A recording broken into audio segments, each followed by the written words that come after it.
Welcome to My Body, My Bump, My Baby, where we help women be empowered, intentional mothers. This podcast is best enjoyed sipping tea or taking a stroll in nature. This podcast is for informational purposes only and should not be substituted for professional psychological or medical advice, diagnoses, or treatment. Always seek the advice of your physician, midwife, or other qualified health provider with any questions about your personal situation, health, or medical condition.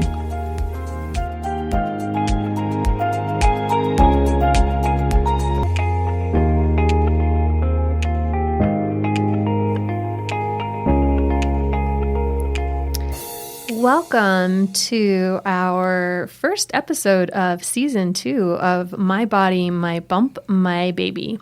We thought it would be a good idea to start this season stepping through each trimester of pregnancy, offering some tips and tricks for navigating each trimester. So, first trimester is where we're going to start. As we're recording this, Hannah has just come out of that first trimester fog and is starting to feel a little better. And we thought, hey, it would be a great idea to capitalize on some of those feels that you just went through and how you navigated them and offer some tips to the listeners. Now, please remember, everybody's going to have a different experience as you move through your pregnancy and you move through these trimesters.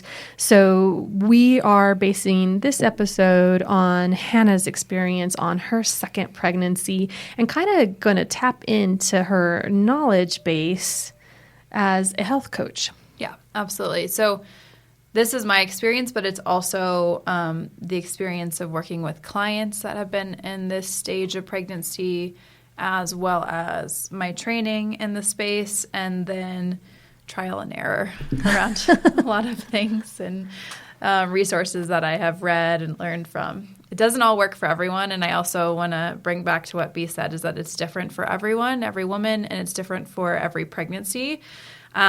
My first pregnancy, I remember not feeling well for a couple of weeks, and then I think I felt pretty good. I didn't really document things very well, but this pregnancy has been a bit more tough for me, even though I prepared my body and I've spaced things out, and there's those wives' tales. I don't know. I was just going to go there. Wait, we got to go there. Yeah. So, I got to, we might just have to sprinkle in some wives' tales as we go in because I just think they're fun. But my thought was, so your first was a boy. Yes. We don't actually know the gender of this baby, but we think it's a girl. Are thinking it's a girl. Yeah. And in that respect, I think it would make sense because some women experience pregnancy different between genders, which is interesting. And then, of course, if there is a different papa, the experience would also be different because it's literally different DNA that you're carrying, right? But anyway, yeah, so we're speculating that this one might be a baby girl, but we don't know yet, and that's TBD down the road. Yeah. And, there's a whole bunch of ideas of why that could be. Hormones. I think it's probably would have to do with the hormones. I don't need any more female hormones, and there's probably extra female hormones going on in my body right now. I love the hormone, adding that in. I actually had a mama in yoga recently, and we were kind of doing the same thing, speculating about the gender of her baby, and she said, I'm pretty sure it's a girl because my sass has been on overload. Could very well be. I love it. Yeah. But, I think for first trimester, on the top of everybody's mind is the nausea or morning sickness, which it's sometimes called, but it doesn't always happen in the morning. Sometimes it's all throughout the entire day. Throughout the entire day. Sometimes it's in the evening. Sometimes it's following maybe 1 or 2 hours after you've taken those silly prenatal vitamins. Yes, yeah, we talk about that a little bit too. I think that it's coining it morning sickness is actually not a bad term because oftentimes nausea comes about when you haven't, in pregnancy, when you haven't eaten for a while. Mm-hmm. And so when you haven't provided your body with nourishment and the right forms of protein and fats, and you wake up in the morning and then all of a sudden you're sick. and that can then therefore continue throughout the day when you aren't providing your body with the nourishment it needs throughout the day. So you just went through this, and you kind of had a revelation moment in your morning sickness, right? Where one day you were telling me a story about one day you got up and you decided to have, what was it? Bacon? At night. Oh, so no, one night and in the morning I ate bacon too that next morning. But at night I ate an entire can of wild salmon before I went to bed. So that was packing myself with like 25, 35 Now, was grams that like of a protein. craving? Like what? No, it was I was putting my other son to bed, counting the amount of protein that I'd had for the day, and realized I was about 20 grams short. What do we need to have? What is the recommendation? At least 100 grams of protein a day. Oh, ideally, wow. to feel and good. that starts like really early on in pregnancy. Yeah, it starts early on in pregnancy, and that's where it becomes challenging because you aren't feeling well. You're not wanting to eat these things in the first trimester, and so finding ways to get it is really tough. But the caveat to that is if you don't get it, then you feel poorly. But if you do eat it, you feel a lot better. So it's almost So like you a keep yourself vicious stuffed. cycle. Yes, you right? need to keep yourself full throughout the entire day. So you were sitting there putting your son to bed, and you realized, And I okay, count protein. I'm like 20 grams short. Yep. And so then you just like, let me just as soon as I get snarf out, some salmon. I know. I'm like, what do I have? Because I'm not going to make myself a steak. I just did not. That did not sound that great to me. Who would think wild salmon would That's feel kind sound of good? what I was thinking But, too. Like, what do I have that's the biggest bang for the buck right now that I can eat quickly versus having to like sit there and take 10 minutes, 20 minutes to eat it. And so, I ate the salmon. And then I woke up the next morning and I was like, because I usually would have to wake up and eat snacks throughout the night, not feeling well. Like each time I woke up, You like would the wake up in the middle of cashews. the night feeling nauseous? Yes, because I would wake gosh. up either to pee or because of my other son. Yeah. And so then I woke up the next morning. I was like, oh, I feel a little bit better. And so I just decided to carry on the streak of like, I'm going to have a couple of slices of bacon immediately. Nice. Which also, like, when you're thinking about it, when you're nauseous, you're like, that does not sound good. But it worked. Yeah, it worked. It worked well. And it's also easier if someone cooks it for you, ideally. Yes. And I knew this, with my training, I coach women through this. Like, don't go more than 2 hours without a snack. I would say, after my experience here, like, give yourself like an hour. And then max. every time you're eating, you want to have some type of protein element in there, right? Yeah, protein and a fat, ideally. Oh, and a fat. So that can help. So going back to the nausea piece, always pairing a protein and a fat with your food. Which is it's hard not to have fat when you have protein, to be honest. Right. Is really important. And as much as you can avoid it, don't have just a carbohydrate without a protein and a fat. Mm-hmm. Because you're going to be craving that carbohydrate, but what's going to happen is you're going to spike your blood sugar, and then you're going to kick yourself for feeling terrible. That's so interesting. You were like craving carbs a lot more than what you would typically eat. Yeah. Yep. Was definitely craving the carbohydrates. And my go-to, what I would coach people on in my last pregnancy, if I was going to have like a sourdough piece of bread, I would put like peanut butter, almond butter on it. But I realized like I can't do that. So I need to have a slice of bacon, or I need to have like cashews or something with it just to make sure that it's more like satiating for my body. Why couldn't you do that? Didn't want it. Oh, it just was not like that. That's not going to settle well. Yeah, no, I wanted like the butter and the bread. Yeah. So then if I eat just the butter and the bread, I know I need to like then on the side, either before or after, have like a meat stick or something. Oh, yeah. Something, yeah. Piece of cheese or piece of something cheese, like that. something like that. That could be very helpful. So moral of the story, ideally always having a protein and a fat with your snacks and your meals, and space eating every 1 to 2 hours. I feel like 100 grams of protein is hard to achieve. Is that? It is. Does it feel like that's hard to achieve? Like just eating? It sounds hard to achieve if you're not paying attention and focusing on it. Yeah. Mm-hmm. So you don't necessarily have to, like, in order to get to 100 grams of protein, you don't have to start like taking protein supplement shakes or something like that. It is helpful. Like what I do is I add in collagen. I add in collagen to like 1 to 2 scoops a day, which gets me another 15 to 30 grams of protein a day, which I find it challenging to get enough protein without that. To an extent, I guess. I just went on a trip and didn't have collagen the entire time, I guess. But if you're busy, it's hard. If you don't have that extra, like putting a boost into your tea or whatever. So part of it is having a plan for your day, Yes. it sounds like. Yes, Maybe. having a plan. That can make life a lot easier, is planning ahead. So that could make it the difference between feeling Poorly. sick all the Yep. time, Yes. right? And versus feeling like, okay, I can make it through this day. If I wake up and I have no idea what I'm doing, then the day just doesn't Go turn on. out well. Food, if I don't have any idea what I'm doing food-wise, Right, the day just turns into a mess. right. And just remember, it's not always going to be this way. I remind myself that all the time, that this is a temporary phase, and a year from now, I'm not going to be in this state. First trimester ends at 12 weeks, right? 14. 14 weeks. Yeah. So if you're feeling, typically when you find out you're pregnant, maybe you're 5 weeks pregnant. So, for 9 weeks, you're potentially feeling like complete crap every single day. It's really easy, I think, to get into a mind space of like, oh my God, this is my life now. Never ending, yes. And that's where, if you find out you're pregnant, before you start feeling these things, load up.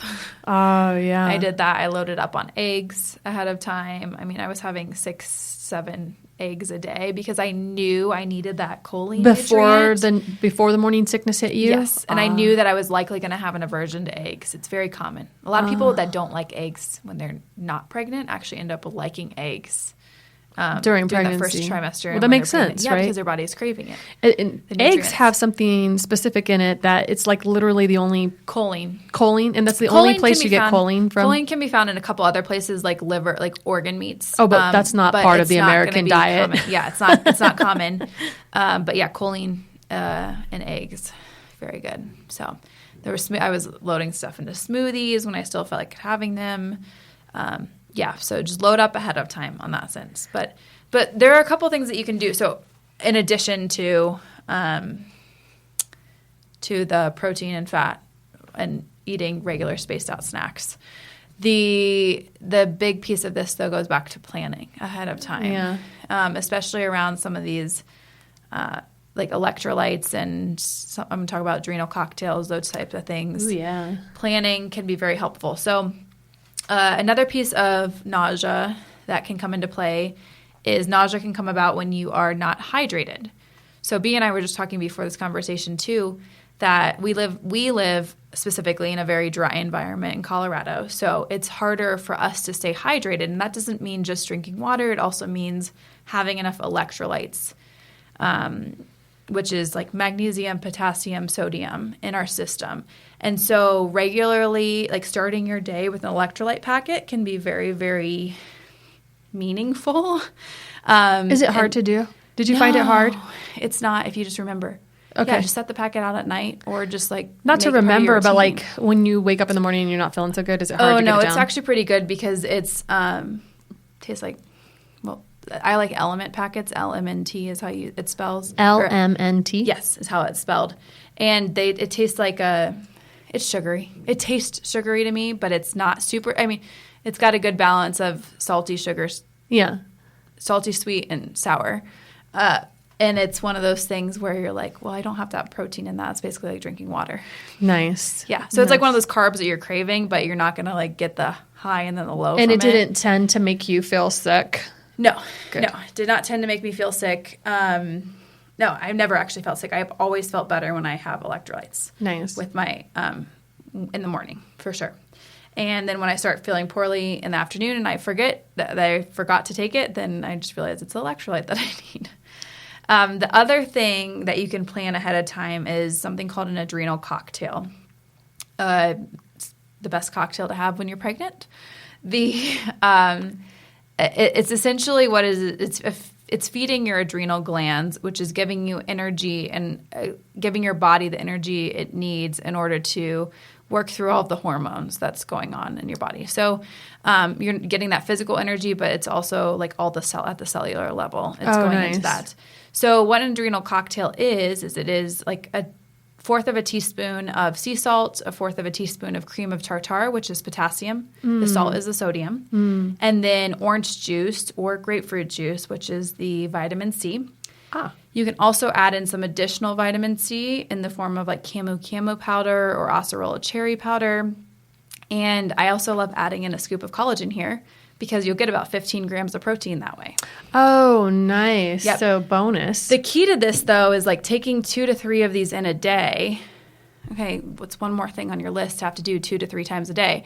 So what I've started doing myself, and I didn't start doing this until, like 2 weeks ago, 3 weeks ago, is like I'll fill a mason jar up. I'll do 12 ounces of it, which is 4 or 3 adrenal cocktails, and I'll just do like 3 times the amount of the salt and 3 times the amount of the cream of tartar. Right, and then just kind of sip on it throughout the day? Yeah, sip on it throughout the day. So each serving is 4 ounces, and you're saying you want to probably do about 12 ounces for the entire day? Yes, correct. And I will do, that means like you want to do 8 to 12 ounces for the entire day, and take it in servings of 4 ounces. So do one at like 10 a.m. and another one at 2 p.m. and then maybe another one at 4 or 5 when you're starting to How does it wane taste? off again. Does it just taste like orange juice? Yeah, if it's orange juice, the orange juice one, it just tastes like orange juice to me. Nice. I mean, grapefruit juice is always a little bit more tart, but I mean, I have one sitting right here. Yeah. I will also.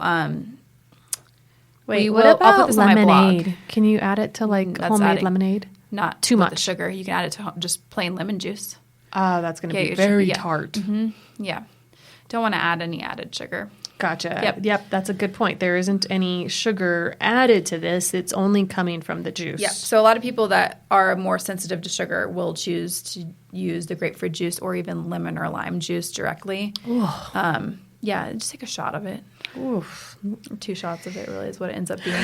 But I will have this recipe on my blog by the time that this this podcast airs. So I will put that on there to make it very easy. Fantastic. And so that, again, is giving you more minerals for your body. Again, it's electrolytes. It's a different balance of electrolytes than you would get from an electrolyte packet. It has more magnesium. Yeah. So, but just keep that in mind. That's another great thing to have and sip on throughout the day. Some other things that can help in the moment. So like in the moment when the nausea hits and you're like like doing that salivating thing. Yeah. And you're like, I just can't eat. Or like, I can't eat right now. I need to, you just want to lay down or do nothing. Skin is turning green. You're like, oh gosh. So ginger tincture can be very helpful. Just like 1 drop of that on your tongue. Or on or under? Just on. On top, okay. Yep, just 1 drop of it. It's just same with like drinking ginger, like a ginger tea or having a ginger chew. I ideally would, if I were you, look for organic and low sugar. Yeah, like cane sugar only or coconut sugar or something like that. Well, I like the idea of 1 drop though, because like if you're feeling really bad, last thing you want to do is put something in your mouth. You don't squirt the whole thing. You just put 1 drop. Literally 1 drop. And then do you feel the effects pretty quickly, do you think? I do personally. So ginger works for me. The other option there is the peppermint tincture. So a lot of times people get relief from peppermint. So you might find that one or the other works for you. Especially, it can shift from day to day too. What's working for you, what's not working for you. It kind of just depends on what's going on in your body as well. So is one like warming and one cooling? Yes. Ginger is more warming to the body and peppermint is more cooling to the body. Maybe depending like if you're really hot. That's what I was going to ask. Like if you're in the if summer, you're in peppermint. summer and you're in first trimester, maybe you're leaning more towards peppermint. But if you're in winter and you're in first trimester, maybe you're leaning more towards ginger. Or maybe it's just a personal body thing too. Your personal body can just be changing too. But if you have an aversion to heat, maybe peppermint might work better for you than ginger will. You kind of have to play with the two. I just always recommend having both on hand. Yeah. I also wonder, do you think that there's any way... This is just because I'm kind of curious, but if you know like your Ayurvedic constitution, maybe you would choose one based on your dosha. Yeah. Correct. Okay. Yep. Very, very much so. And same with like Chinese medicine. Yeah, gotcha. Anything with that. Cool. From a homeopathic standpoint, this is like your space. Yes. Like this is where you are very deeply immersed and involved with homeopathy in your practice, and also this is how you treat your family, right? Yep. This and then a little bit of herbs is how I 100% treat everything in my family. My child has never had Tylenol or antibiotics in his life. Oh, that's amazing. Oh, wow. Or Motrin or anything else. Wow. But so homeopathically, and I wish this was a cure-all that would all of a sudden be like, you'll never have nausea again throughout your pregnancy. That's not the case. This specifically is treating symptoms. And it can help let it stay away for a little bit longer. But arsenicum album is a great option in either a 6C or 30C form, which you can typically find in stores. And ipecac is another option as well in the 30C form. And then another great one is not nausea. For nausea is Nux vomica.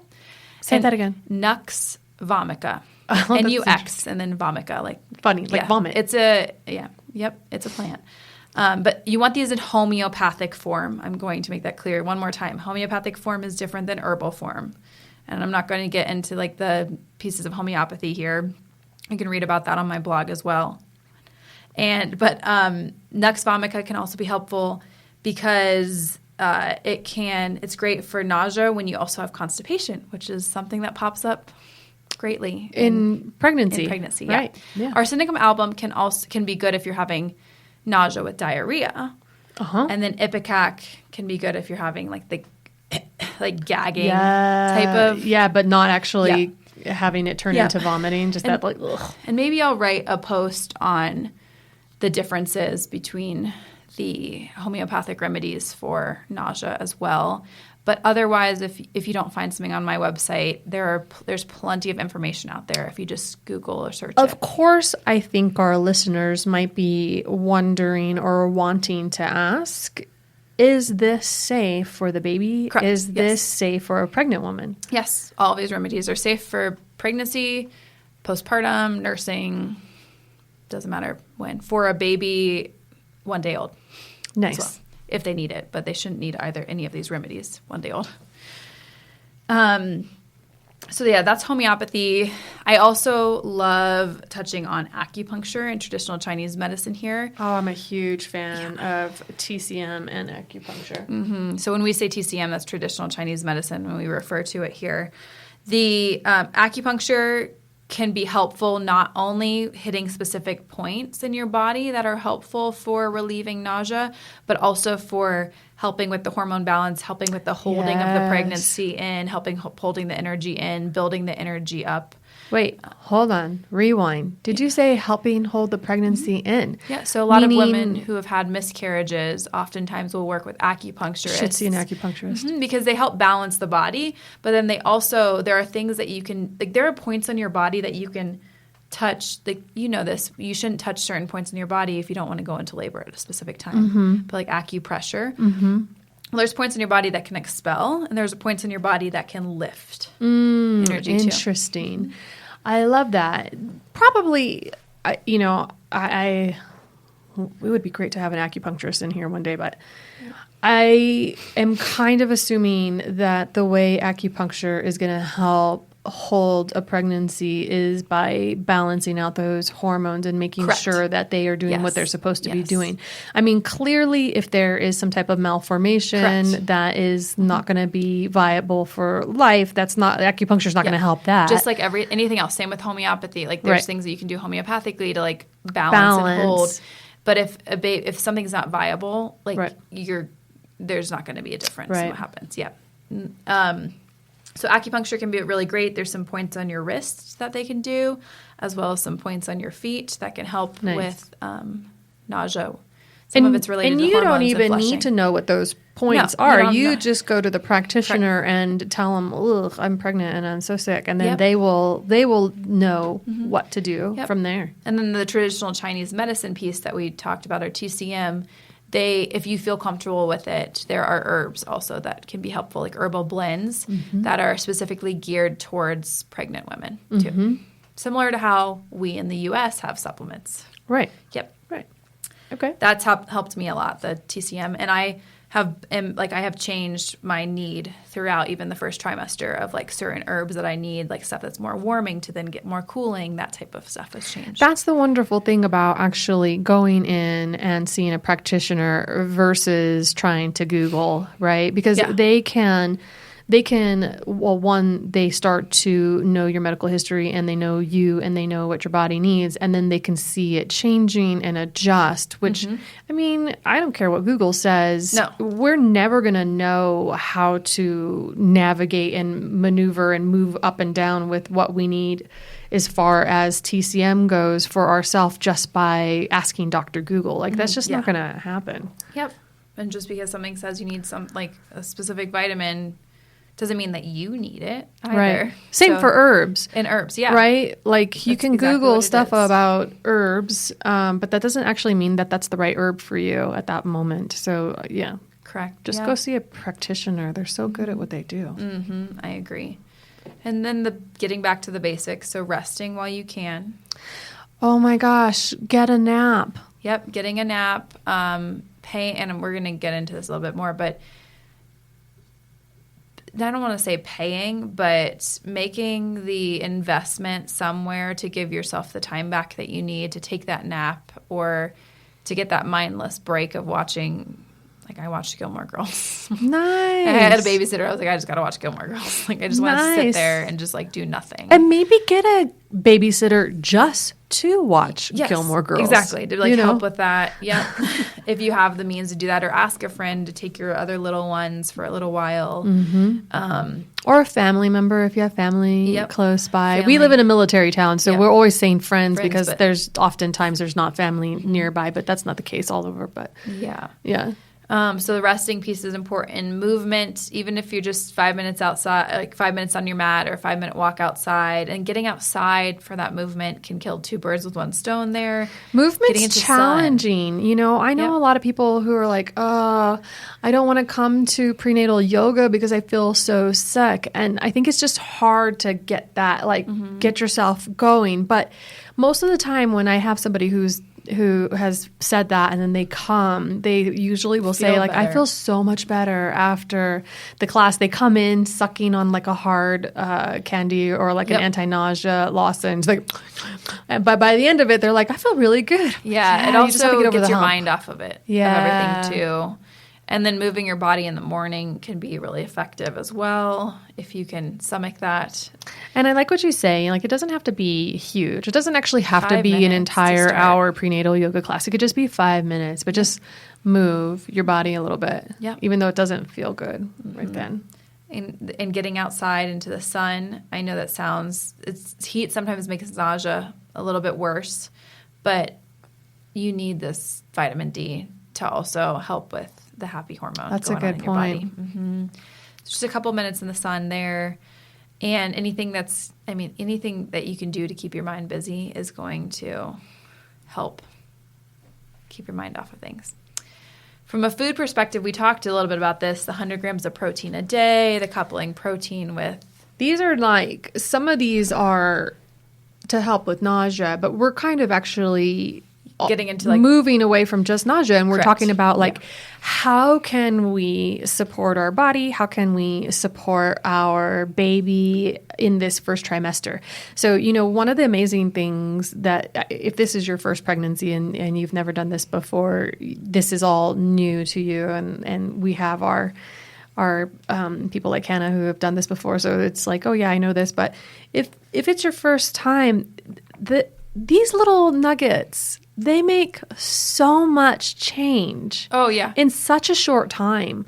Like from week 8 to week 9, massive changes. 9 to 10, more massive changes. And it's just amazing how much growth and transformation these little people are doing within us. And so we definitely want to give them and give our body everything we can to help them to do that well. About it, because they're taking from your body. Right. So they're going to get what they need from form, but leaving you depleted isn't the answer either, because you need to be on your game. Right. Especially if you have another little one at home or other little ones at home. And also, this is going to set you up for a smoother postpartum, yes. And so, like, from a supplement, like a nutrition standpoint, the protein's important. A couple of ideas of how to get protein and some good snacks is you can get some meat sticks. Like, I love Paleo Valley meat sticks. I think that they're the most, a lot of people hate this word, but moist. Like, they don't feel dried out as you're eating them. That's the best way to explain it.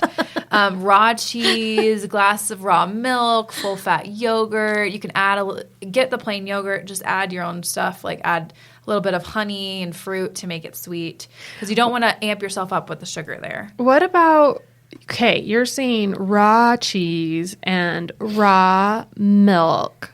Yes. So I think people might ask, is that safe? Yeah. Yes, it's safe. So the difference between raw and pasteurized. So typically in the United States, our milk is pasteurized. So that means that they can take milk from, whether it's an organic cow or a regular cow, they can take, whether that cow has been sick or not been sick, they take that milk, they pasteurize it through. When you go through the pasteurization process, you lose a lot of the enzymes, vitamins, minerals, and nutrients that milk was intended to have. And some of those enzymes also have to do with being able to digest those proteins and be able to fully absorb the nutrients. So a lot of people will be lactose intolerant or allergic or sensitive to dairy when it's in the pasteurized form. When you have the raw form of dairy, you're only going to get the creme de la creme of the crop of the cows that are able to produce, because if they're sick, they're not going to be, it's not legalized in order to drink that milk, because there's not a way to pasteurize it, process it through, because it's coming raw. So this is what you're saying then is these cows that are approved to do raw milk are the healthiest cows. The way that they're being raised, the way that their day-to-day life goes is probably the healthiest type of conditions. Correct. And you typically have an idea of where they're coming from, where the milk's coming from. It depends on the state that you're in, whether it's legal to even get raw milk or not. Some states, like the state of Colorado, we, like Bea and myself, we have to buy into a herd share. Mm-hmm. So we are part owners in that herd, and then we get a certain amount of milk every Which sounds week. really complicated, but it's really super simple. Yeah. But yeah. It'd be easier if we just buy it at the store. But I like that, though, too, because it's a little bit more personal. We know where we're drinking our milk from. Right. We know what's in it. Or we know what those animals are eating. And the farmer knows us. We talk to the farmer on a regular basis, which is pretty cool. Right. But that milk and that cheese, cheese you can get raw usually most places if you just look for it. Whole Foods has it raw, and any place. Most places have raw. Even like cheese. Right. We have King Soopers here in Colorado Springs. So even in King Soopers has raw cheese. What about pasteurized, ultra pasteurized milk? Would you say go for it, or just no? I'd say take it out of the list. I'd say just take it off the list. Okay. But full fat yogurt's a little bit harder to find, so I would still say like getting a good Greek full fat yogurt is fine if it's pasteurized, because that is a live fermented food, right? It has the probiotics in it. It's not completely dead. Exactly. That's exactly it. Okay. And some other great ways like bone broth. We've talked about bone broth. Oh, wait, go back to the full fat yogurt real quick. Okay. What about like honey vanilla or strawberry? Don't get the flavors. Make the flavors yourself. Okay, so get plain. Plain. And if you really want something that's like the strawberry jelly that they put in it, that's essentially what they're putting in it to make it strawberry. Right. Smash the strawberries. Macerate them yourself. So don't do like something like a strawberry jam or something that has sugar added to it. Just like try to go a little bit of that. Keep the sugar low is the point. Keep the sugar low on this one. Add some honey. Maybe add some nuts too to get some additional protein. But that can be a great one. And it's actually even during like first trimester for me, that was something that was pretty I could stomach it pretty well. Did you eat it just plain, or did you add a little fruit to it? I would add, I added bee pollen. Oh gosh, I know you don't like bee yucky. pollen, but it melts into it, bee. So like it melts, But or honey. I mean, just do something like that. I do like honey. I could do honey, and you could even do like a splash if you wanted a splash of vanilla. Just put a little splash of vanilla and honey in there. Yeah. So adding collagen to any warm drinks can be helpful to get some additional protein. We've talked about that. If you can stomach eggs, man, eat those babies up. Try to get the good eggs, though, like the pasture-raised eggs or farm-fresh eggs. Yes.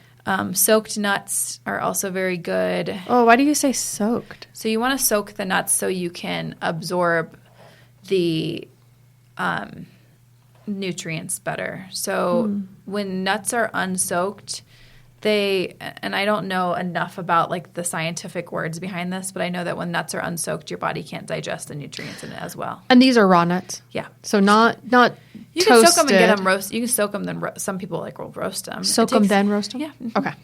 Yep. But Thrive Market has a great variety of soaked nuts on there. Okay. It's really good for snacks.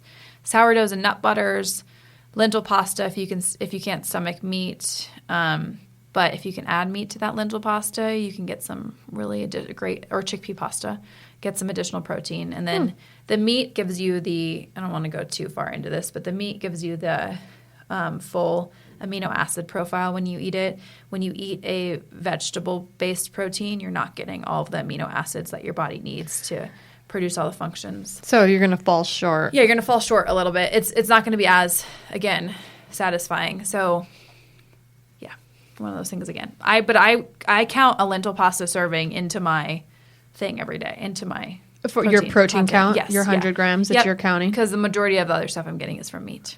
All right. What about supplements? So supplements. I don't love supplements specifically. I don't love the generic-based supplements. I think that this is an important piece to supplement based off of what you believe, like you know your body's needs are. So if you are considering taking a prenatal, definitely look towards the whole food-based prenatals. And if someone is selling you a supplement that says 1 for 1, like you're going to get one, like you're going to take one, it's like a 1 a day. Yeah, I would just laugh in their face.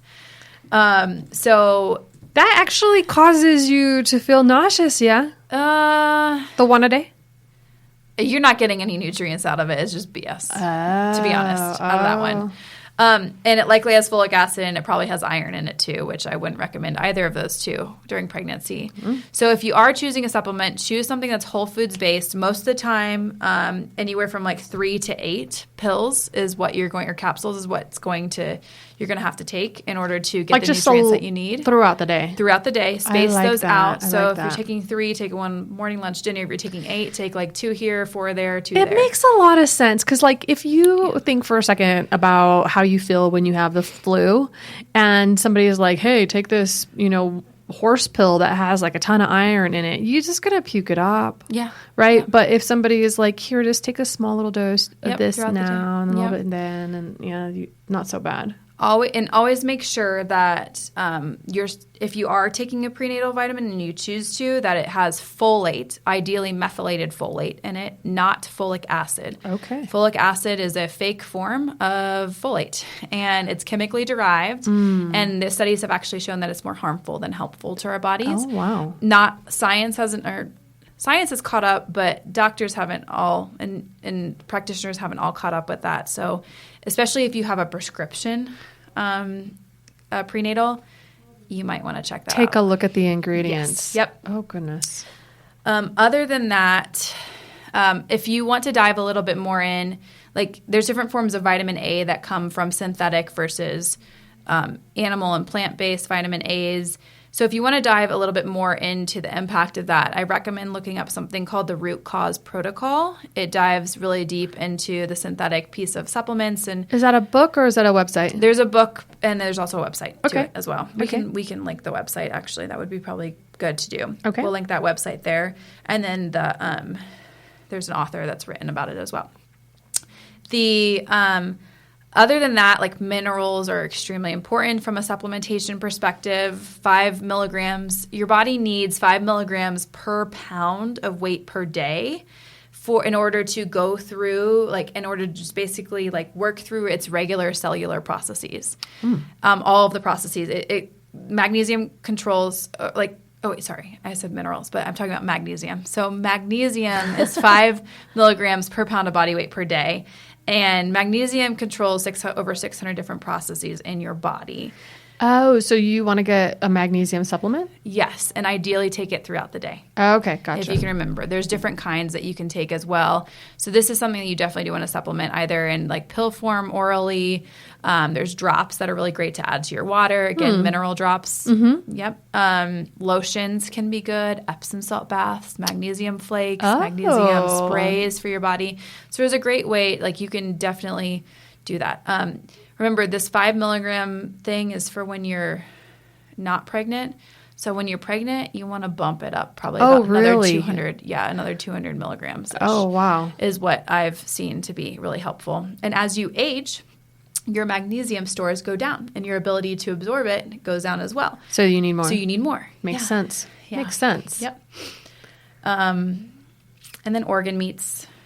Organ supplements. Which sounds awful. Yeah, but you can take organ supplements instead. So. Oh, like a pill? Yeah. So I consciously chose in this pregnancy based off of my research and everything that I've done over the past few years and my like knowledge base and learning and just done for my body is I'm not taking a prenatal. I'm choosing to take, eating organ meats. That was kind of hard first trimester, but taking organ supplements and doing like minerals like such as magnesium, and then the adrenal cocktails, taking like kelp, which gives me iodine into my diet on a regular basis. So again, root cause protocol is pretty interesting to read into if you're thinking about getting pregnant or you are pregnant. Okay. As well. You know, one thing I would want to throw out there is, you're going to do the best that you can with the energy that you have. I mean, some people have an easy time of it and some people really have a hard time of it. And so, listen to your body, right? And let your body lead you with what it needs, whether it's related to food, movement.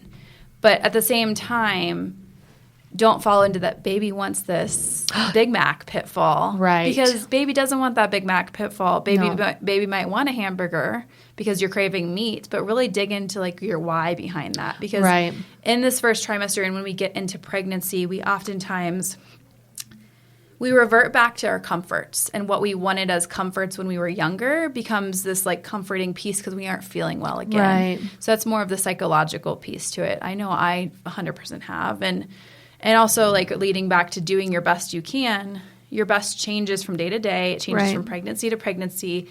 This pregnancy has been significantly more challenging for me, and it's also been more humbling for me because I've recognized that some days, I'm just not going to take that pill because I don't want to. And I've listened to my body a little bit more of like, I don't need that probably because I don't need it today. Yeah. Just like how my body has been disgusted by eggs. Like it probably just didn't need eggs for a little while. Okay. So listening to your body in that way, but not listening to the baby wants a Big Mac or baby wants a milkshake. Yeah, indulge yourself a little bit here and there for sure. But don't go. But when it becomes a pattern is when it becomes more challenging to break later on. Right. And that's actually, there might be some element of I need protein or I need iron in it. Yeah, exactly. But not in the Big Mac that's form. not good for you. Right. And that's not good for the baby. Yeah. Either. I always like to try to think if I'm craving, because I craved McDonald's this pregnancy and I was like, what? I didn't really even I liked Wendy's growing up. I didn't like McDonald's. Interesting. And I'm like, what is it that I need then from this? And like, it was the meat. I needed the cheese. I needed some of the stuff coming that way. I needed some I don't know, probably like onion, something coming from that. Because I'm thinking what's on a McDonald's burger. Right. But just think back and dissect that. And then find a way that's a little bit more healing for your body. And then the last thing is, if you're feeling really crappy, and especially if you are not a first-time mom, and so you have other littles running around the house, this is a good time to reach out to your collective and ask for help. Like, don't be like, I got this, I'm the strong woman, and just run yourself into the ground.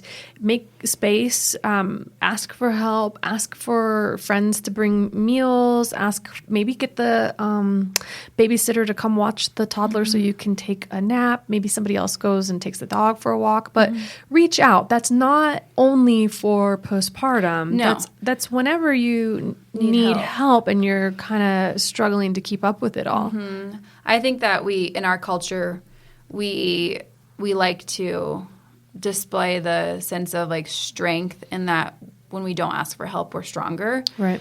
But in most ancestral cultures, if we were pregnant, we would be with a tribe or a village of women that would be there to help us. So ask for help. Don't feel like, you might feel bad about it initially, but you also have to recognize that's a way to feed your family, and that's a way to find the time that you need to feed your baby. Right. That you're growing. Right. Like you are doing the most immense thing on this earth. Is like you are literally growing a human being. Right. And so now is the time to ask for that help too. One of my friends, I remember I was around like 7 weeks, 8 weeks pregnant, and this time around, and I started, and I just like had told her, I was like, I just am starting to feel like not really well. I'm having a hard time feeding myself. Sorry, I haven't been able to really keep up.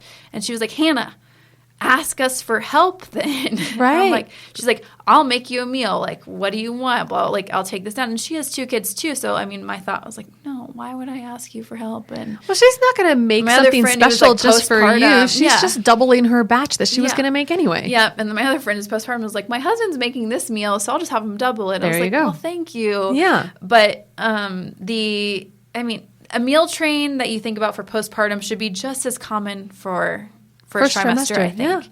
And we oftentimes are, I think, fearful of sharing that we're pregnant around that time. But if you can share with your community and you feel comfortable sharing with those that are close enough to you, they are there to help you. Yes. And even if it's just ordering a meal for you or going and picking something up that you've even just paid for ahead of time, that can be really helpful. I love that. So asking for help can be the number one thing that can be helpful. That can be great during first trimester. I do have a free download on my website.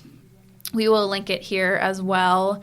It has the basics of having a holistic, healthy pregnancy, whether all the way from food to movement to the mindfulness piece of it.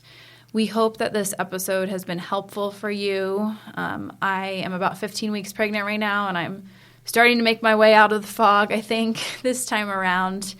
But just know that you are different, and every pregnancy is different, and just listen to your body and give yourself a little grace. Yes. Well, once again, thank you for joining us, and thank you for joining us in our first episode of Season 2. We're super excited about Season 2. We literally have the entire season mapped out with all kinds of great topics that we're excited to share with you. So subscribe, stick with us, and we will be back in a couple of weeks.